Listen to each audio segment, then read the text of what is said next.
살아계신 하나님 아버지, 오늘도 영상으로 드리는 예배를 하나님께서 친히 받아주셨기를 소원합니다. 예배를 드리는 각 가정마다 임하셔서 친히 역사하시고 은혜 위에 은혜를 더하여 주옵소서. 이 자리 이 시간 위에도 은혜 주시기를 원하옵고, 이 땅의 이 민족 이 세상을 긍휼히 여기셔서 주의 은혜의 강물이 넘쳐나게 축복해 주옵소서. 살아계신 우리 구주 예수님의 이름으로 기도하옵나이다. 아멘. 나는 예배자입니다. 찬송입니다.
나는 전능하신 아버지 하나님 천지의 창조주를 믿습니다.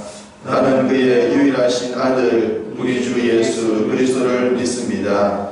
그는 성령으로 잉태되어 동정녀 마리아에게서 나시고 본디오 빌라도에게 고난을 받아 십자가에 못 박혀 죽으시고 장사된 지 사흘 만에 죽은 자 가운데서 다시 살아나셨으며 하늘에 오르시어 전능하신 아버지 하나님 우편에 앉아 계시다가 거기로부터 살아있는 자와 죽은 자를 심판하러 오십니다.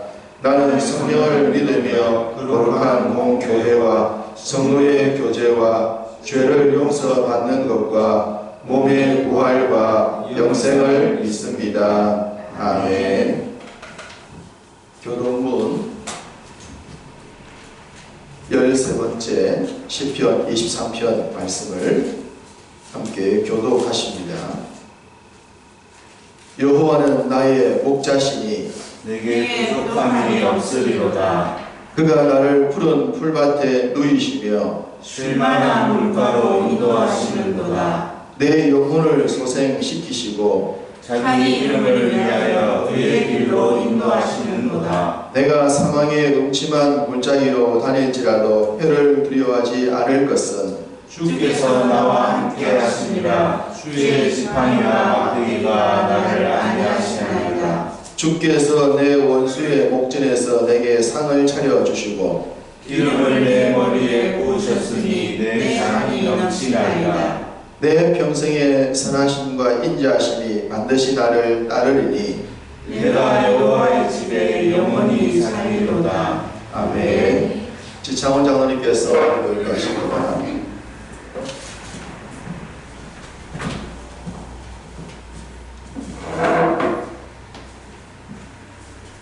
만왕의 왕이시며 빛과 생명이 되신 우리 하나님을 찬양하며 경배합니다.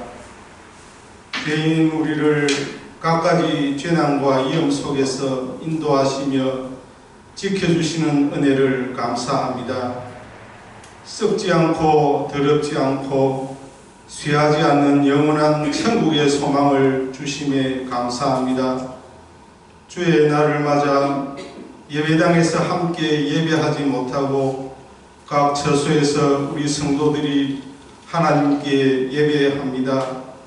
기쁘게 받으시며 풍성한 은혜로 함께 하옵소서. 하나님 아버지, 지금 세계적으로 전염병이 창궐하여 수많은 사람들이 병들어가고 죽어가고 있습니다.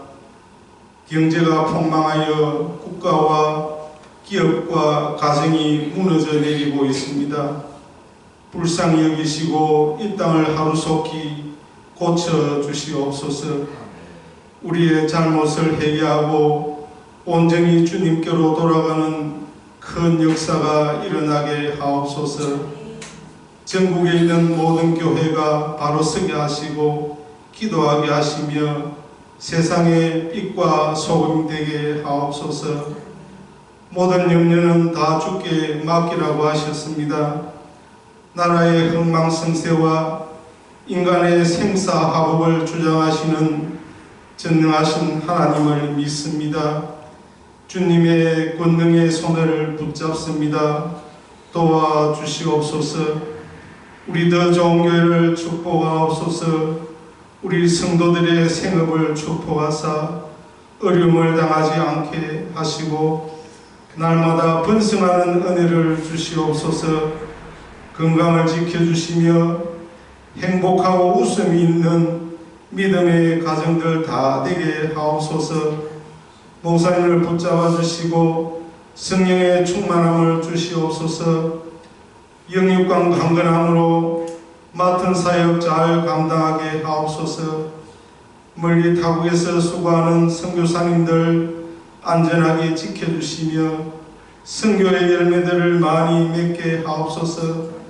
특별히 우간다에 세워진 여러 교회들과 섬기는 목사님들에게도 크신 은혜로 함께 하옵소서. 이 시간 말씀이 선포될 때 옥도 같은 마음 주셔서 하나님의 말씀으로 받게 하옵소서. 예수님 이름으로 기도합니다. 아멘.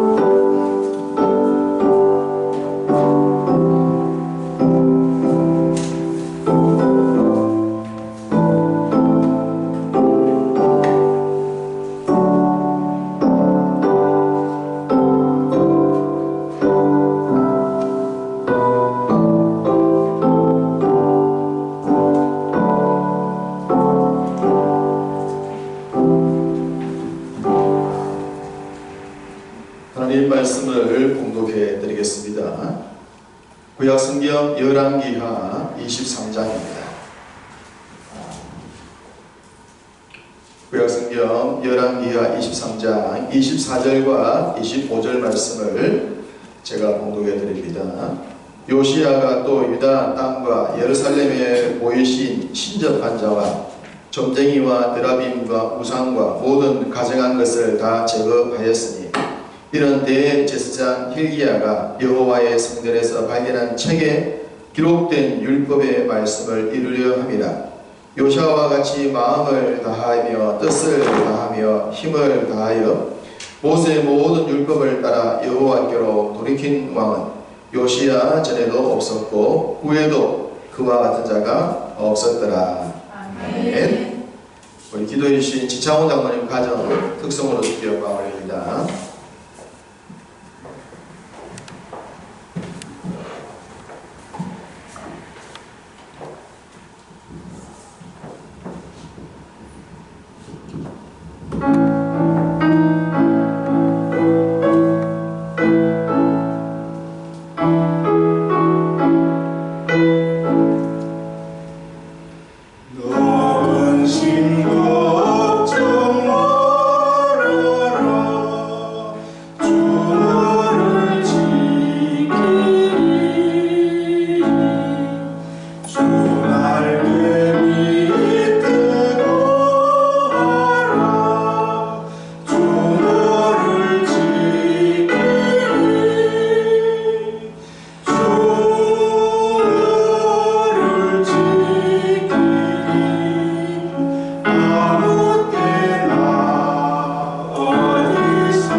아멘.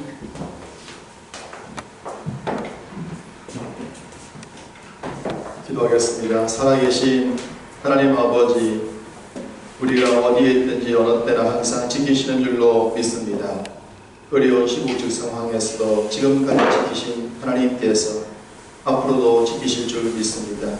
찬양의 내용처럼 장로님 가정 늘 주님의 도움 가운데 주위에 살게 축복하시고 예배하는 사랑하는 성도들과 이 땅의 모든 백성들 주님이 특별히 긍휼을 더하여 주옵소서. 이 시간도 예배를 하나님 친히 받아주셨기를 간곡히 원하옵고 살아계신 우리 구주 예수님의 이름으로 기도하옵나이다. 아멘. 할렐루야. 아멘. 오늘도 찬송과 기도를 해주신 장로님과 가정에 감사를 드립니다. 코로나 사태 우리가 너무나 잘 알고 있습니다.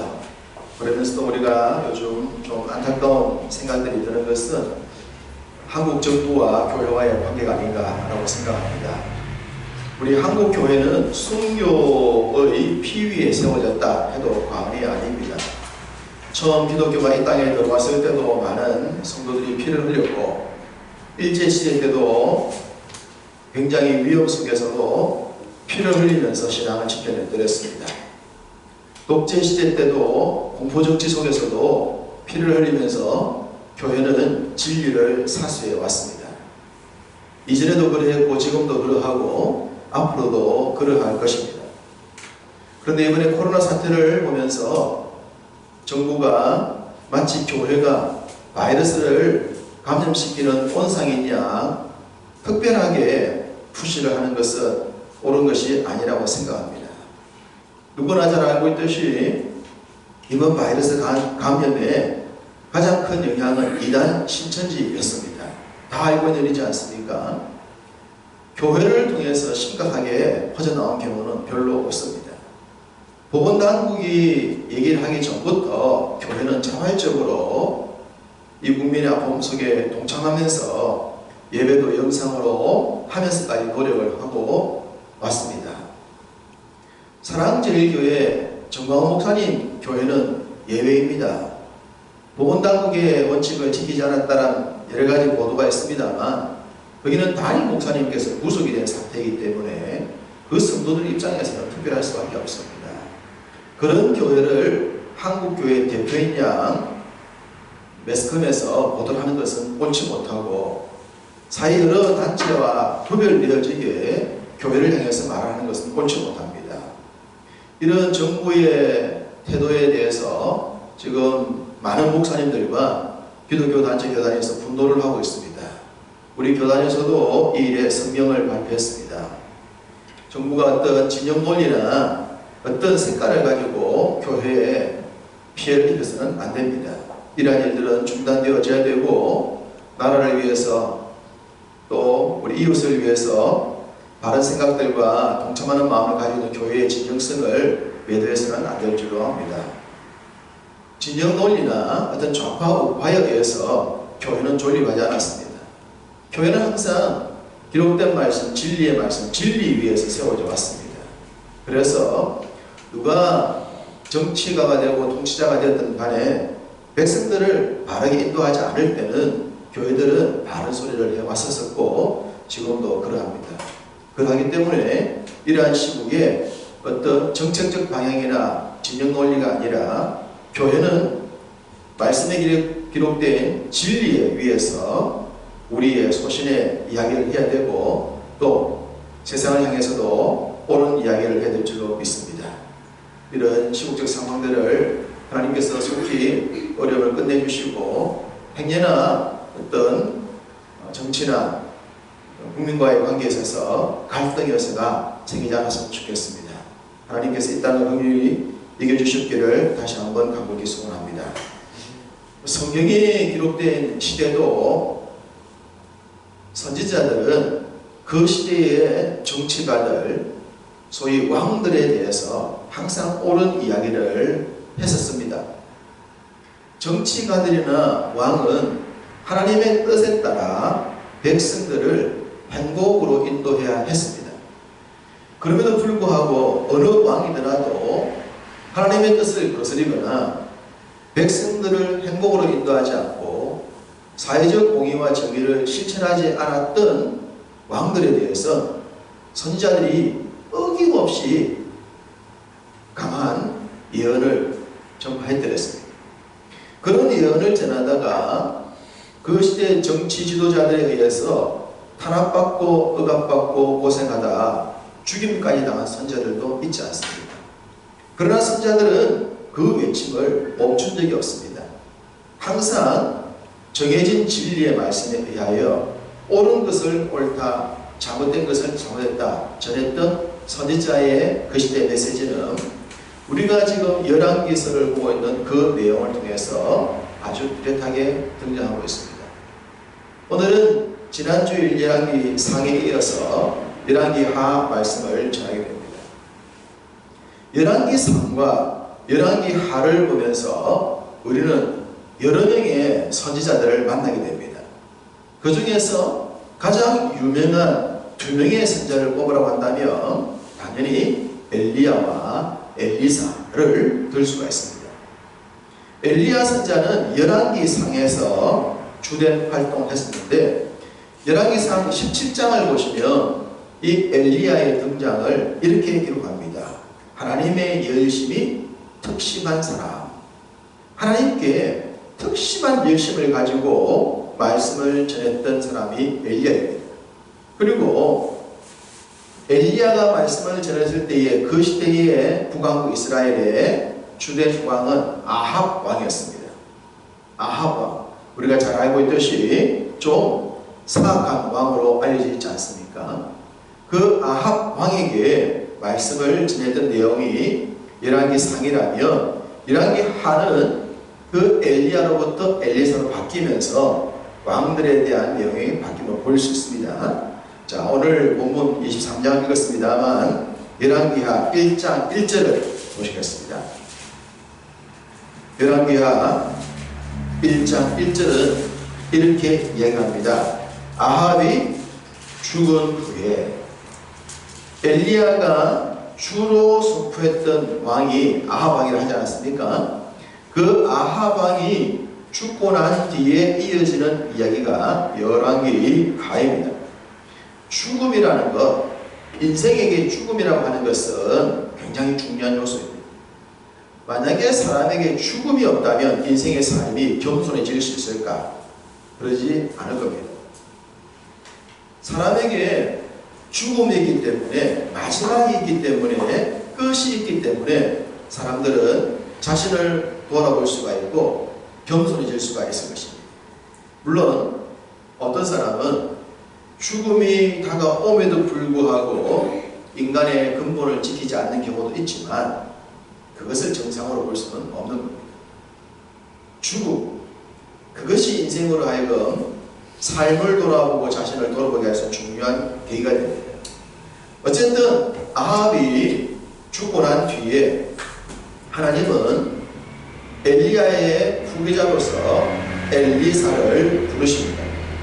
엘리사의 등장, 이제 우리가 2장에서 보시게 되는데 열왕기하 2장을 보시면 엘리사의 외모에 대한 내용이 나옵니다. 엘리사의 외모는 놀리는 청년들의 말을 빌어봤을 때에 머리숱이 적었던 사람으로 보입니다. 대머리여라고 놀리는 장면이 나오지 않습니까? 자, 그렇다면 왜 엘리사라는 선지자를 그 시대의 대표로 부르신 하나님께서 외모적으로 놀림이 될 만한 그런 사람을 부르셨는가? 라고 하는 면들을 한번 생각을 해보십시다. 사람들이 머리숱으로 엘리사를 놀린 것은 선지자라면 나시린과 같이 외모에 있어 특별한 모습을 갖추는 것이 일반론적이었다는 것을 알 수 있습니다.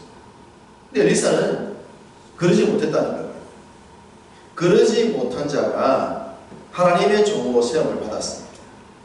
사람들은 자신들이 가지고 있는 지식과 생각으로 그 기준에 맞지 않다고 해서 엘리사를 조롱을 했는데 하나님은 사람들이 원하는 조건이 아니라 하나님께서 원하시는 종을 세웠는데도 불구하고 그것을 조롱했던 사람들에게 죽음을 갖게 합니다. 이것은 무엇을 말합니까? 하나님의 뜻은 창조자이신 하나님에 의해서 이루어진다는 거예요. 비록 사람들이 볼 때 숱이 적으냐 많으냐 어떤 조건과 환경이나 출신 배경을 우선시 생각하는지 모르지만 하나님은 그것을 우선시하는 것이 아니라는 거예요. 외모가 어떻든 출생 배경이 어떻든 그 사람이 얼마나 많이 배웠든 적게 배웠든 그가 하나님의 뜻을 바르게 준행할 수 있는가? 하나님이 가장 중요하게 얘기하는 건 이것입니다. 이 땅의 지도자도 그러해야 되지 않겠습니까? 그가 보수냐 진보냐가 중요한 것이 아니라 백성들을 행복으로 인도할 수 있느냐, 백성들을 하나로 만들 수 있느냐, 정확한 기준과 정의의 원리 원칙에 따라서 이 나라를 통치하느냐, 이게 중요한 것입니다. 누군가의 세력에 의해서 움직여지는 것이 아니고 누군가를 위해서가 아니라 모두를 위해서 정당한 길을 가야 하는 것, 그것은 하나님께서 원하시는 것이고 백성들이 원하는 것입니다. 그래서 엘리사의 등장은 어떤 외모적이나 조건적으로 좀 안주한 듯 보이지만 하나님께서 그 일에 조롱하는 자들을 심판하심으로 하나님의 뜻대로 세워짐과 뜻대로 행하는 것, 준행하는 것이 얼마나 중요한가, 이것을 엘리사의 등장과 동시에 기록을 하고 있다고 하는 것입니다. 우리는 이제 열왕기 상해에서 열왕기 하를 보면서 소위 왕들이 등장하는데, 왕들을 어떻게 볼 것이냐라는 기준은 하나님의 뜻에 적합했느냐 안 했느냐, 거기에 따라서 선한 왕이냐 아니냐를 분별시켜야 됩니다. 그가 어느 지파 사람이냐 중요한 것이 아니고 누구의 혈통이냐가 아니라 그 어느 누구가 어떤 부모님 밑에 태어났든지 간에 하나님 앞에서 어떻게 행했느냐, 백성들을 어떻게 인도했고 공의와 정의의 질서에 따라서 어떻게 살았느냐, 이것이 중요하다는 것을 잊지 말아야 됩니다. 오늘 말씀드린 내용도 그렇게 정리할 수가 있겠습니다. 제가 지난주의 말씀에 남왕국의 선한 가운데 남왕국의 분열왕국의 세 번째 왕이었던 아사왕에 대해서 말씀을 전해드렸습니다. 열왕기상 15장 11절이었습니다. 아사가 그의 조상 다윗같이 여호와 보시기에 정직하게 행했다라는 내용입니다. 아사왕은 다윗처럼 정직하게 행했다. 그런데 아사왕의 아버지는 아비야 혹은 다른 말로 아비암입니다. 그 아버지는 정직한 왕이 아니었습니다. 자기 아버지는 하나님 보시기에 바른 왕이 아니었지만 그의 아들 아사는 하나님 보시기에 정직한 왕이었고 할아버지, 윗대 할아버지에 해당하는 다윗의 기준을 따랐다라고 말씀을 하고 있습니다. 지금도 우리가 살아가는 지금도 부모님의 영향이 자녀들에게 크지 않습니까? 부모님의 말투, 부부간의 대화 방법, 자식의 양육법, 이 모든 것들이 자녀들에게 영향을 줍니다. 절대적이진 않지만 그 영향이 어떤 경우는 아이의 평생의 삶을 좌지우지하기도 하지 않습니까? 이것이 고대로 갈수록 훨씬 더 강해집니다. 성경시대라면 지금도 적어도 2000년 이상, 3000년 그때 얘기인데 그 구약시대에 아버지의 영향이 절대적이었던 시대 때에 그 아들들의 삶이 어떠냐라고 하는 것은 굉장히 우리에게 주는 교훈이 크다는 겁니다. 아버지 아비야가 선하지 않았음에도 불구하고 아사왕은 선했다는 겁니다. 그건 뭡니까? 아버지에게 좋지 못한 영향을 받았지만 그는 하나님 앞에서 옳은 삶을 살았다는 겁니다. 이것이 중요합니다. 하나님이 우리를 만나주실 때 그 하나님과 나와의 관계에 있어서 말씀을 통하여 우리에게 전해지는 그 진리의 말씀을 그대로 받아들이고 나에게 좋지 못한 영향을 준 사람이 있음에도 불구하고 옳은 길을 선택해 갈 줄 아는 믿음의 결단이 있어야 한다는 것. 그것이 바로 선한 왕의 반열에 섰던 그 시대의 지도자들의 모습이었고 이 시대의 지도자들의 모습이어야 하는 겁니다. 잠시 북왕국 이스라엘에 대해서 한번 살펴보도록 하겠습니다. 열왕기하 9장을 보시면 됩니다. 열왕기하 9장을 보시면 하나님께서 세우시는 한 왕이 등장하는데 님시의 손자 여호사밧의 아들 예후라는 사람입니다. 여기에 여호사밧의 아들이었는데 여호사밧 남왕국 왕의 여호사밧하고 다른 사람입니다. 동맹이인입니다. 하나님이 예후라는 사람을 세웠습니다. 왜 세웠는가? 아하 왕의 가문 오므리 왕조인데 그 그 오므리 왕조를 끄슬내고 새로운 시대를 만들기 위하여 왕의 가문이 아닌 예후라는 사람을 하나님이 세우신 겁니다. 그 시대에 아합과 이세벨이 북왕국 이스라엘에 영적으로 심각한 병폐를 끼쳐드렸습니다. 이것이 오므리 가문으로 이어져 오면서 악행이 계속되어 왔던 거예요. 그래서 하나님이 그것을 끊기 위하여 예후라는 사람을 세워서 그로 하여금 이 아합의 가문을 정리하고 오므리의 가문을 끝내고 새로운 일을 하게 하십니다. 저희 그로 하여금 하나님의 법에 어긋난 통치했던 것을 정리하고 하나님을 섬기지 않고 소위 우리나라의 이단 신천지가 이 세상을 어저께 하는 것처럼 잘못된 우상숭배에 빠져서 백성들의 삶을 피폐함으로 몰아갔던 그 바알의 모든 숭배를 끝내기 위하여 예후를 선택하여 그에게 그 일을 맡기신 것입니다. 예후는 하나님의 뜻을 받들어 그 일을 성실하게 감당했습니다. 그 땅에 잘못된 질서를 바르게 잡았고 병폐들을 제거를 해드렸습니다. 하나님께서 맡기신 일들을 참 잘 감당했던 북왕국에서 정말로 복이 드문 한 사람입니다. 그런데 이 예후가 그 모든 것들을 다 해내고 난 뒤에 마지막으로 넘어가는 결론 부분에서 우리를 실망을 시킵니다. 열왕기하 10장 31절을 보시겠습니다. 열왕기하 10장 31절. 그러나 예후가 전심으로 이스라엘 하나님 여호와 율법을 직행하지 아니하며 여로보암이 이스라엘에게 범하게 한 그 죄에서 떠나지 아니하였더라. 이것이 예후의 문제입니다. 예후가 하나님의 은혜 가운데 성실하게 아합의 가문의 병폐를 정리할 때 백성들을 바르게 지도하기 위한 모습을 보였을 때 참 좋았습니다.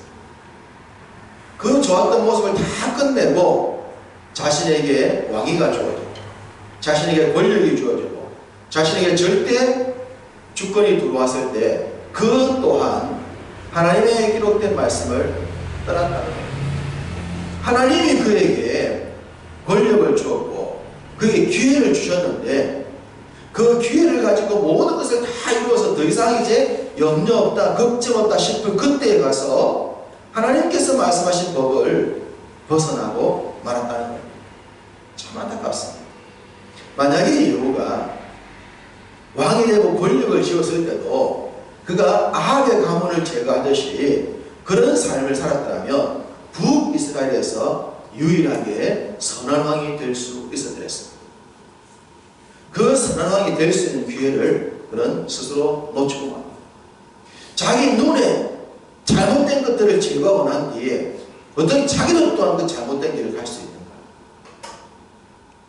이게 결국은 전능하신 하나님 앞에 자신의 삶을 어떻게 살 것인가 하는 인생의 결정권이라고 하는 겁니다.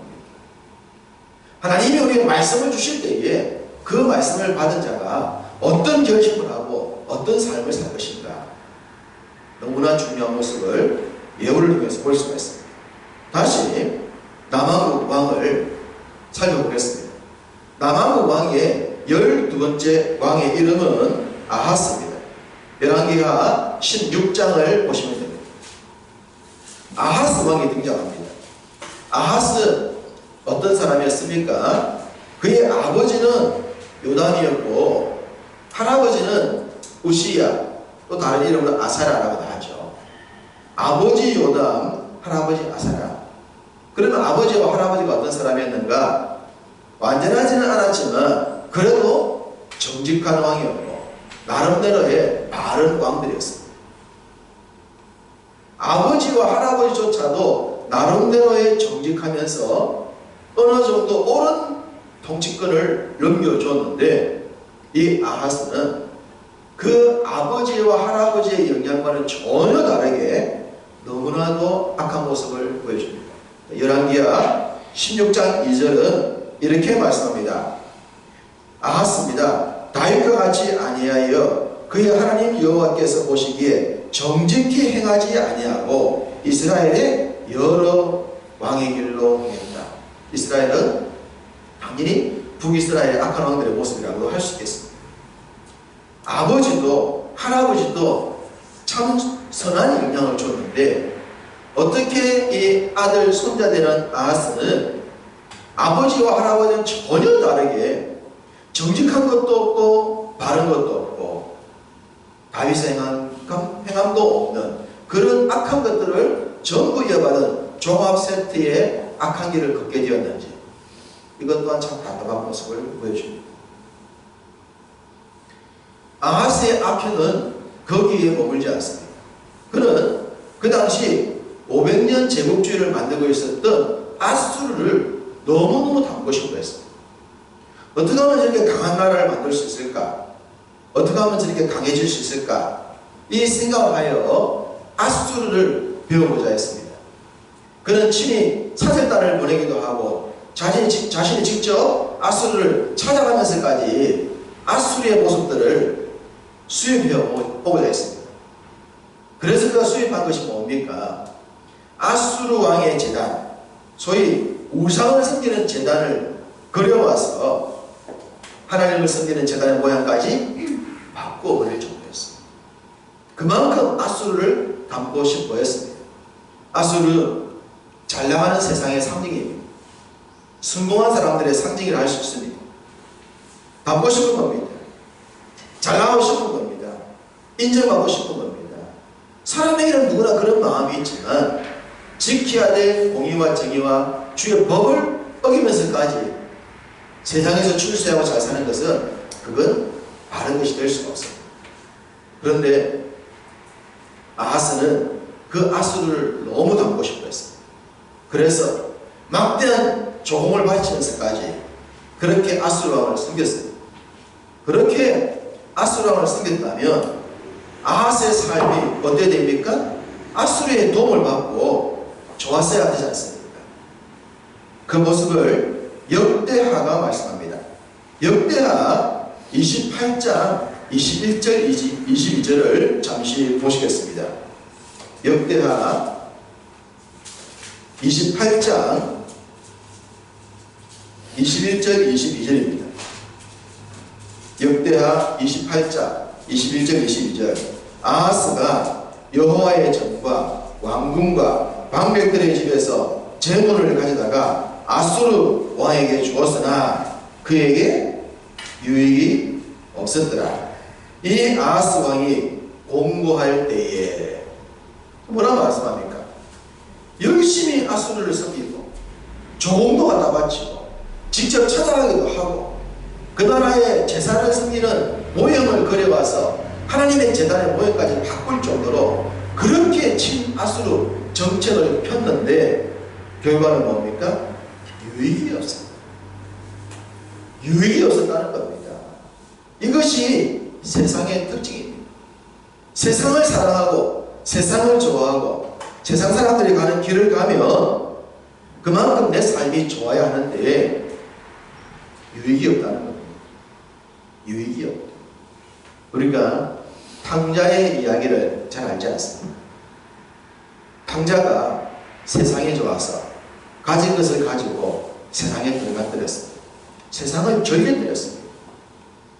순간은 좋았을 거예요. 그러나 결과가 뭡니까? 탕자가 된 거 아닙니까? 버림받은 자식이 됐잖아요. 아무것도 얻지 못한 거예요. 잃어버리고 만 거예요. 세상은 잠시 잠깐 우리에게 좀 좋은 것을 줄 수 있는 것처럼 보여도 결국 우리를 피폐하게 만들어요. 영혼이 잘 된처럼 범사가 잘 되는 것이지 영혼이 잘 되지 않고 범사가 잘 되면 피폐해지는 겁니다. 물질을 가지고 많이 가진 자의 삶이 보여주는 병폐들을 우리는 어디나 볼 수 있지 않습니까? 그 영혼이 건전하지 못하면 세상은 그 사람의 삶을 파괴시키고 막 아하스가 그랬습니다. 아하스는 유익이 없었습니다. 심령이 곤고해졌습니다. 곤고해졌다고 말합니다. 그런데 여러분 보십시오. 그가 곤고해지면 하나님을 찾아야 될 것 아닙니까? 세상에서 실패했으면 하나님께로 돌아와야 될 것 아닙니까? 그런데 아하스는 무엇을 선택합니까? 공고할 때에 뭘 했다? 22절 후반절에 보면 여호와께 더욱 범죄했다. 공고할 때에 유익을 얻지 못해 공고할 때 하나님을 찾은 것이 아니라 그는 더욱 하나님께 범죄하는 자가 됩니다. 이런 삶을 살면 망하는 거예요. 잘못된 것을 깨달았을 때는 돌아서야 하는 거예요. 자신이 잘못된 것을 몰랐더라도 알려주면 돌아서야 하는 것입니다. 그런데 돌아서지도 않을 뿐더러 더 악을 행해서 자신도 망하고 자신 때문에 백성들도 망하는 거예요. 하나님께서 우리에게 기록된 말씀 주신 것은 뭡니까? 약자를 배려하고 정의와 공의와 선을 따라 살라고 하는 것. 가진 자일수록 더 없는 자에게 그렇게 행하라고 그들에게 하늘로부터 권세를 주신 것 아닙니까? 그리고 선지자를 세워서 그 법을 지키지 않는 자들에게 그 법을 지키라고 말하는 것. 그것이 성경의 이야기요 교회의 이야기지 않습니까? 아하스는 기록된 말씀과 전혀 다른 세상을 향해 나갔다가 세상에서 유익도 얻지 못하고 공고한 삶을 살다가 결국 세상에서 실패한 사람이었습니다. 세상이 답이 될 수가 없습니다. 때로 어떤 분들은 성경이 답답하다, 교회가 좀 시대에 뒤지는 것처럼 보인다, 인생의 문제를 해결할 수 없는 것으로 보인다 라고 생각하는지 모르지만 그러면 세상이 답이 됩니까? 세상이 우리의 마음을 시원하게 만듭니까? 교회가 그런 모습으로 보이는 것은 말씀으로 사는 성도의 모습이 부족함 때문이지 하나님 말씀이 잘못된 게 아니라는 거예요. 그러니 그럴수록 답을 성경에서 찾아야 되고 진리에서 찾아야 하는 겁니다. 아하스처럼 그 당시 세상을 상징하는 아수르를 의지한 결과가 유익도 없었고 공고했고 허망했는데 또 그 길을 갈 이유가 어디냐 말이에요. 그럴 때에 아하스가 세상이 답이라고 아수르가 희망이라고 생각했던 그 생각과는 정반대로 하나님만이 답입니다. 진리만이 답입니다. 하나님의 말씀만이 유일한 희망입니다 라고 외치는 한 사람이 등장합니다. 그 사람이 아하스의 아들 히스기야입니다. 히스기야는 아버지와 다른 삶을 살았습니다. 아버지는 하나님의 법을 어기고 아수르가 답이라고 세상이 답이라고 살았던 사람입니다. 히스기야는 자기 아버지를 보면서 그런 삶이 답이 아닌 것을 보았습니다. 그래서 그는 하나님의 진리의 말씀을 붙들고 선지자의 가르침을 받아 아버지가 행했던 모든 것들을 다 버려버리고 선한 길, 의로운 길을 걸음으로 그 시대 백성들에게 진정한 행복을 선물할 수가 있었습니다. 아버지가 아무리 아파도 아들이 다른 삶을 살 수 있습니다. 아버지가 아무리 선해도 자식이 또 다른 삶을 살 수가 있습니다.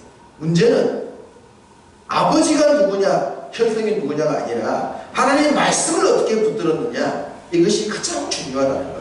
바로 말씀 속에 진리가 있고 그 진리 속에 행복이 있다고 하는 것, 거기에 공의와 정의가 있다고 하는 것.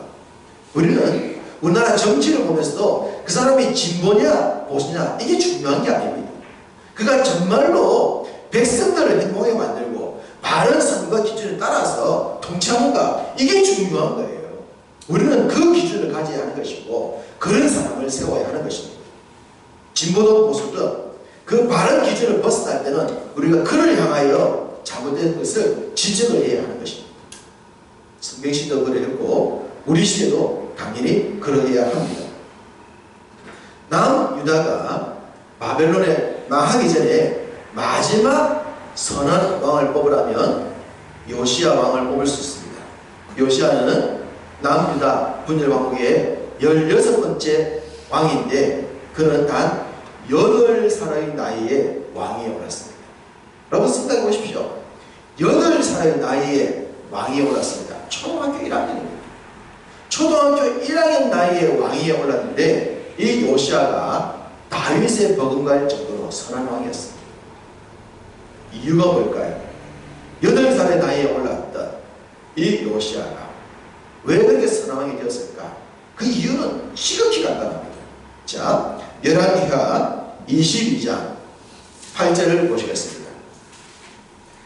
열왕기하 22장 8절입니다. 우리가 오늘 보면 열왕기하 23장을 봤는데 바로 그 앞 22장 8절은 이렇게 말합니다. 대제사장 hil기야가 서기관 사만에게 이르되 내가 여호와의 성전에서 율법책을 발견하였노라 하고 hil기야가 그 책을 사만에게 주니 사만이 읽으니라. 율법책, 잃어버렸던 율법책을 발견합니다. 율법책을 발견하고 그 율법책을 제사장이 왕에게 주어 읽어드립니다. 왕이 율법 말씀을 듣고 옷을 찢습니다. 마음을 찢습니다. 왜 우리 민족이 이렇게 잘못 살았고 왜 우리 백성들이 이렇게 불행했는가? 그 모든 이유가 기록된 말씀이 있었던 거예요. 그 잃어버렸던 말씀을 발견해서 읽게 되니 자신의 통치가 어떻게 될 것인가를 요시아는 확연히 알게 된 겁니다. 그래서 그 말씀을 읽어주는 제사장과 함께 그 말씀대로 나라를 세워나가기 시작합니다. 절기를 회복시키고 규례를 회복시키고 자기 스스로 마음을 다스리면서 권력을 남용하지 아니하고 백성들에게 공의와 정의와 선한 통치를 하기 시작합니다.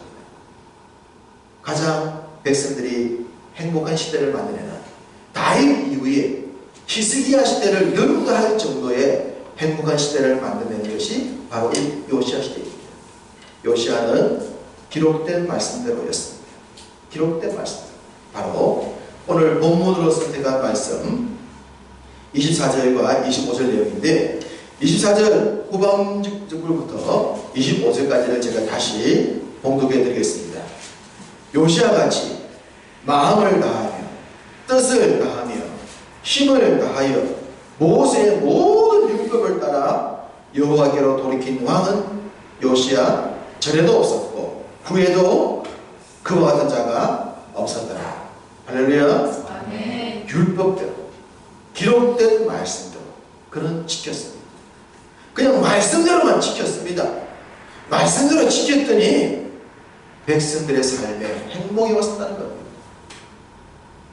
강한 자가 약한 자의 것을 약탈하지 아니하고 있는 자가 없는 자를 무시하지 아니하고 함께 공존하는 세상.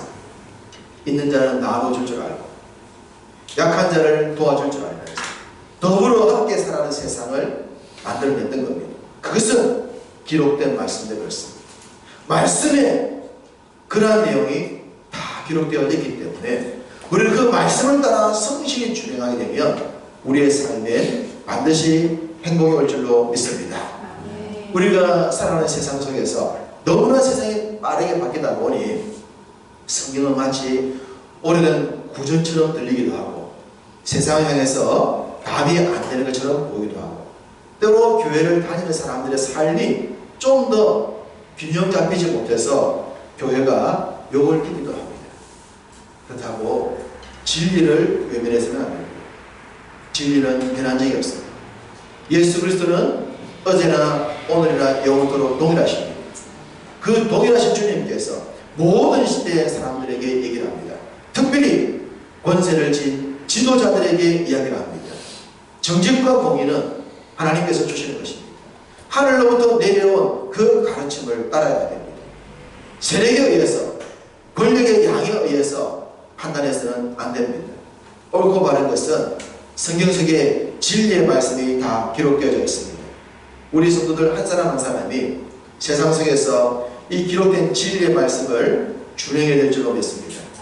우리 한 사람은 힘이 없지만 한 사람 한 사람이 삶의 모든 현장 속에서 이 말씀을 성실히 준행할 때 자신의 삶에 행복이 올 것입니다. 자신과 친구와 함께하는 주변 사람들에게 행복을 주게 될 것입니다. 그런 사람들이 모일 때 이 사회 전체가 행복하게 될 줄로 믿습니다.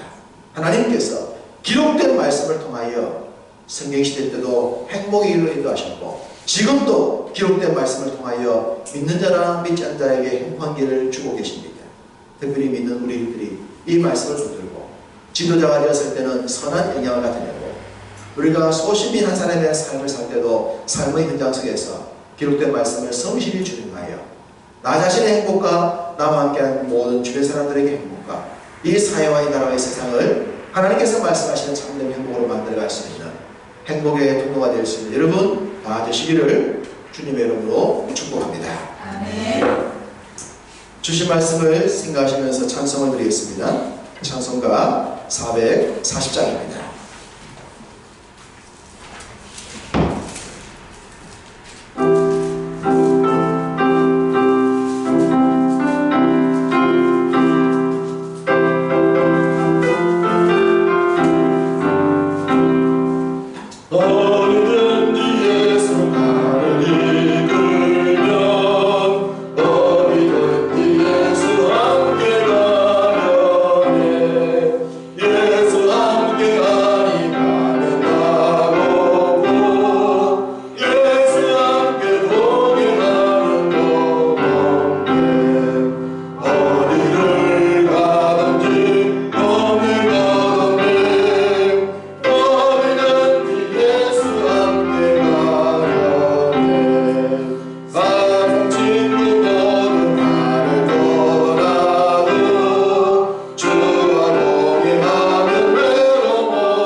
오늘 찬송의 가사처럼 우리의 주변 환경이 굉장히 안 좋을 수가 있습니다.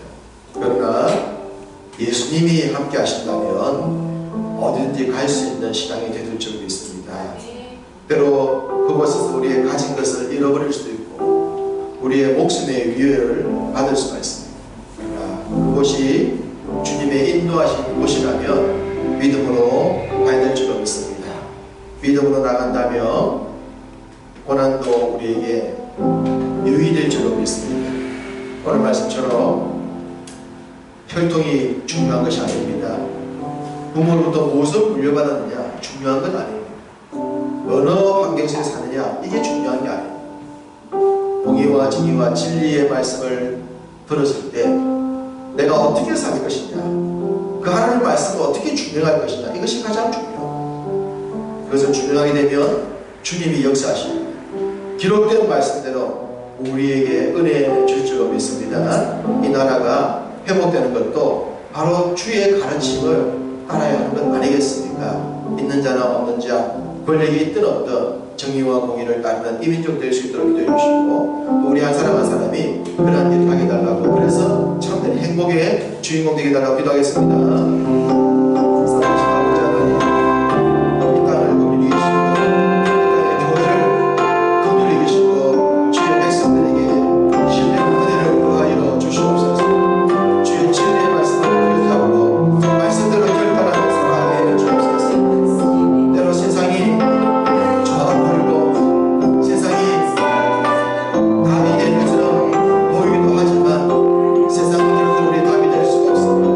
세상은 결론적으로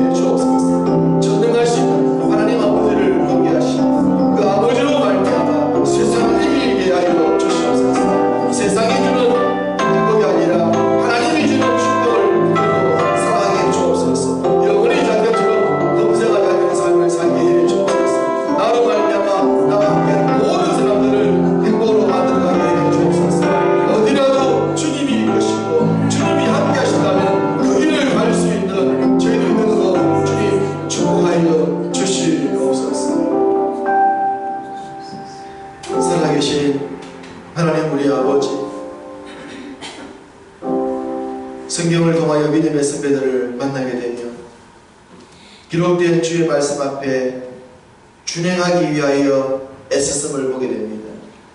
때로 말씀을 붙들고 살다 보면 고난을 당하기도 하고 어려움을 당하기도 하고 세상과 달라서 피해를 입기도 하지만, 그러나 그 삶을 전체적으로 돌아보고 그 삶의 마지막을 살펴보면 그의 행복의 과정이 하나님의 놀라운 기적의 연속이었으며 주께서 영혼이 잘됨처럼 범사를 잘되게 하셨음을 알게 됩니다. 주님, 우리 시대도 세상이 답이 될 수 없음을 믿습니다. 세상이 우리의 희망이 되지 않음을 믿습니다. 정치가 이 땅의 희망이 아님을 우리는 압니다. 하나님의 가르침, 그 하나님의 준행된 말씀을 붙들고 있는 사람이 희망이 될 줄로 믿습니다. 주의 말씀을 붙들고 진리와 공의를 사수하며 바른 것들을 가르치는 자들이 이 땅의 지도자가 되게 하시고 모든 성도들이 되어지게 하옵소서. 이 땅에 수용받은 건전한 교회에 소속된 모든 성도들이 주의 진리의 말씀을 가르쳐 바르게 받아 바르게 준행함으로 저들이 살아가는 모든 삶의 현장 가운데 선과 공의를 이루게 하시고 생명과 진리와 천국을 보여주게 하시고 세상 사람들에게 참된 행복을 선물하며 살 수 있도록 축복해 주옵소서. 살아계신 하나님 아버지, 이 땅의 민족이 이 세상을 불쌍히 여겨 주옵소서. 속히 코로나 바이러스가 끝나게 하시고 더 이상 이 일로 고통받는 자가 사라지도록 도우시고, 주님, 이런 일들을 보면서 우리의 생명과 인생들이 가진 것이 얼마나 덧없는가를 알게 하셔서 진리의 하나님 앞에 새로이 영적인 몸을 단장하게 하시고 주 앞에 서게 해 주옵소서. 우리 인생이 끝났을 때에 이 세상의 희망이 아니라 천국의 희망인 것을 믿고 그 길을 갈 수 있는 성도들, 이 땅의 백성들 되어지게 하옵소서. 세상의 진진자, 공부한 자 다 주께로 돌아오는 은총을 베푸시고 우리 성도들이 이럴 때에 우리 주변에 있는 사람들에게 그 희망을 선물할 수 있는 자들이 되게 해 주옵소서. 가정마다 예배하는 곳마다 축복하시고 이 시간도 드리는 예물을 주님이 받으시고 그 손길에 복을 주시고 주의 영광 위에 쓰임받게 하시고 더 큰 복을 받게 해 주옵소서. 우리의 찬양과 예배를 받으신 하나님께 모든 영광 감사 올려드리옵고 살아계신 우리 구주 예수님의 이름으로 기도하옵나이다. 아멘. 주 예수 그리스도의 은혜와 하나님 우리 아버지의 사랑과 성령님의 교통하심이 기록된 말씀대로 준행하여 하나님께서 말씀하신 영혼이 잘됨처럼 범사가 잘되는 참된 복의 주인공으로 살아가기를 소망하는 예배하는 모든 주의 백성들 위해, 전대 가정 위에, 또 저 교회 위에 이제로부터 영원토록 함께 있을지어다. 아멘.